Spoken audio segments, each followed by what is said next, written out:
I'm Annie from HoopSisters, and today I'm going to show you how to stitch out the Jacobean Journey block C4C7F4F7. So let's see what we need as far as supplies to stitch this block out. These are the supplies you're going to need to stitch out the C4C7F4F7 block for Jacobean Journey. You're first of all going to need a jump drive or some way to transfer the designs to your embroidery machine. And this is our HoopSisters jump drive.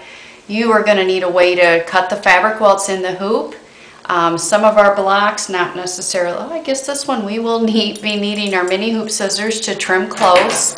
And we also like to use Vanish Light water-soluble thread. You're going to need, in order to temporarily attach the backing fabric to the back of your block, some brand of temporary spray adhesive.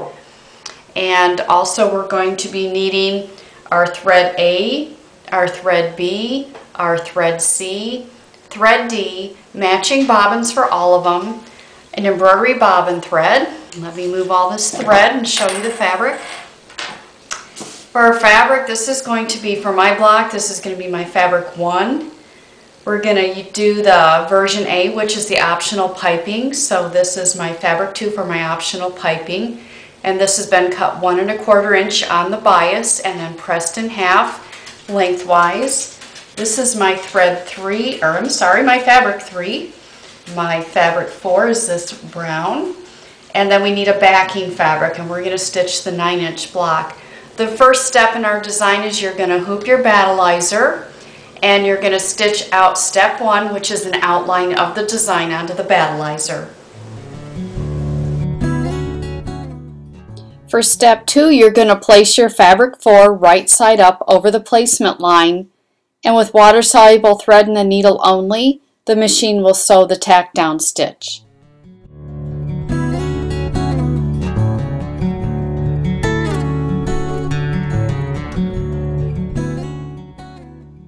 Now you're going to trim a scant 1/4 inch inside the block and leave at least a 1/2 inch on the outside of the block.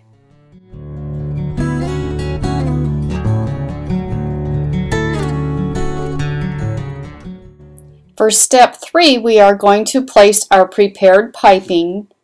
We have placed Wonder Tape down so that it will hold the piping in place. And we're going to find the folded edge of the piping, and we are going to lay it on the tape with the folded edge right up to that basting stitch line on the inside of the brown fabric. We're going to sew a basting stitch in place here on the machine, and we're going to have water-soluble thread and the needle to do that. And if you have some of the piping that sticks up, just take another little piece of Wonder Tape and use that to hold it in place so before you do the stitching. I'll go ahead and place my other side. If you are going to be doing a version B, you will not be doing this piping and tape step. Instead, for step 3, you would place your thread B in the needle only and sew the decorative stitches. So let me finish putting my piping in place, and then with water-soluble thread we'll tack that down.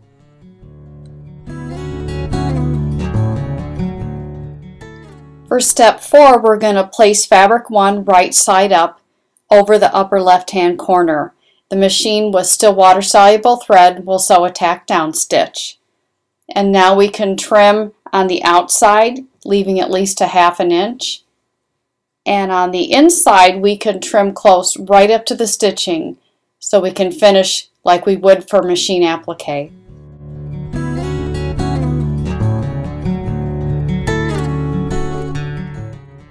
For step 5, we're going to place fabric 3 right side up over the placement stitch, and we're going to sew a tack down stitch, still using the water-soluble thread. And now we're on the inside of the block. We're going to trim close, as if for applique where fabric meets fabric, and we're going to leave at least a 1/2 inch on the outside edge of the block. Anywhere where the fabric meets the battleizer, we can go ahead and trim that a scant 1/4 inch.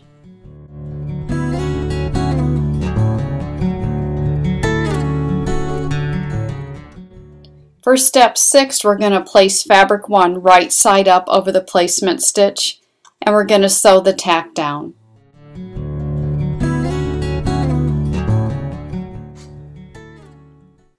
On the inside of the block, we're going to trim close as if for applique, and we're going to leave at least a ½ inch on the outside edges. And the bottom right-hand corner where the fabric meets the battleizer, you can trim that to a scant ½ inch.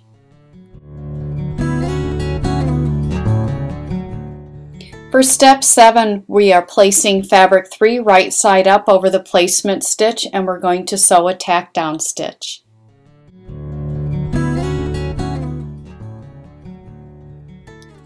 Trim close as if for applique where fabric meets fabric, and leave at least a ½ inch on the outside edges.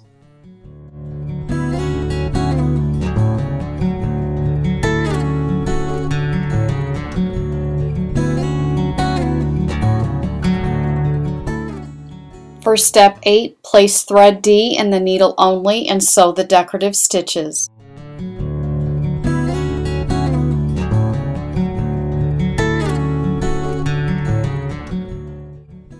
For step 9, place thread A in the needle only and sew the decorative stitches.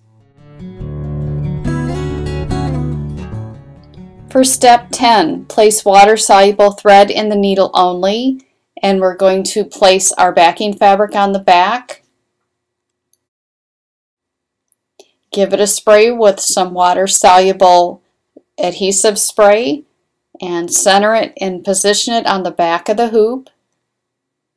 And then with water-soluble thread, sew the tack down stitches.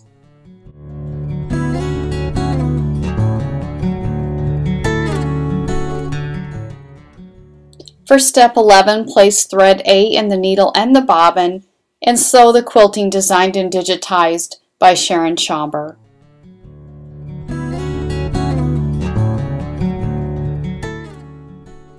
Before we begin stitching this, we're going to bring the bobbin thread up through the top, and we're going to turn off our automatic thread cutter if our machine has that feature, and that'll make for a nicer, cleaner looking back.